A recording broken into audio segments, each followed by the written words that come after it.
இப்போது நான் ஆடு உற்பத்தி வாங்கி நான் உற்பத்தி பண்ணி பண்ணையை விரிவாக்க போகிறேன். ஓகேங்களா? இப்போ நான் பண்ணைகளை விரிவாக்க போகிறோம் அப்படின்னா, இப்போ பண்ணைகளை என்ன, இப்போ என்கிட்ட ஒரு 50 இப்போதைக்கு வந்து பார்த்தா ஒரு 10 ஆடு இருக்கிறோம்னு வச்சுக்கோ. அந்த 10 பெட்டை ஆடை வச்சு 10 பெட்டை ஆடுகள்லேருந்து ஆடுகளை உற்பத்தி பண்ணி 10, 20, 20, 40 அந்த மாதிரி பண்ணையை எலாபரேட் பண்ண போகிறோம் அப்படின்னா, பெரிய விரிவாக்கம் பண்ண போகிறோம் அப்படின்னா, கம்பல்சரி அந்த ஆடுகளுக்கு வேக்சினேஷன் கம்பல்சரி பண்ணியாக்கணும். ஏன் பண்ணியாக்கணும் அப்படின்னா, அந்த ஆடு நம்மக்கிட்ட இருப்பு இருக்க போகுது. ஓகேங்களா? இப்போ அந்த ஆடு எல்லாமே நம்மக்கிட்டே இருக்க போகுது.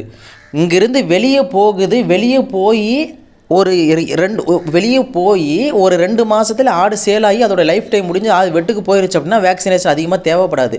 இதுவே வெளியே நம்மக்கிட்டே இருப்பு இருந்து நம்ம லைஃப் டைம் ஃபுல்லாக இந்த ஆடை நம்ம வச்சுருக்க போகிறோம், இதுலேருந்து ப்ரீடை உற்பத்தி பண்ண போகிறோம் அப்படின்னா கம்பல்சரி நம்மளுக்கு வேக்சினேஷன் வேணும். அட் த சேம் டைம் இங்கேருந்து நீங்கள் வெளியே ஒரு பண்ணைக்கு கொடுத்து 2 வெட்டுக்கு போகிற ஆடுகளுக்கு தேவையில்லை. ஆனால் அதே சினாரியோவில் நம்ம இங்கேருந்து கொடுக்குற பண்ணைகளுக்கு கொடுக்குறோம், இல்லை வந்து பார்த்திங்கன்னா அந்த வாங்குகிற பார்ட்டி வந்து பார்த்திங்கன்னா ரொம்ப நாளைக்கு வச்சுருக்க போகிறாங்க, இல்லை வாங்குகிற பார்ட்டி வந்துட்டு வளர்ப்புக்கு வாங்குகிற பார்ட்டி வந்து பண்ணைக்காக வாங்குகிறாங்க அப்படின்னா, அந்த மாதிரி இருக்கிறவங்களுக்கு கம்பல்சரி நீங்கள் வளர்ப்புக்கு கொடுக்கக்கூடிய நபராக இருந்தால் அந்த ஆடுகளுக்கு கம்பல்சரி நீங்கள் வேக்சினேஷன் பண்ணி தான் கொடுக்கணும்.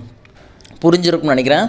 இதில் 2 விஷயம் தான் நீங்கள் புரிஞ்சுக்க வேண்டியும். அதாவது ஆடு லைஃப் டைம் ஃபுல்லாக வரணும், ஆடோட டியூரேஷன். இப்போ ஃபார் எக்ஸாம்பிள், இப்போ ஒரு ஆடு வந்துட்டு 1 வருஷத்துலேருந்து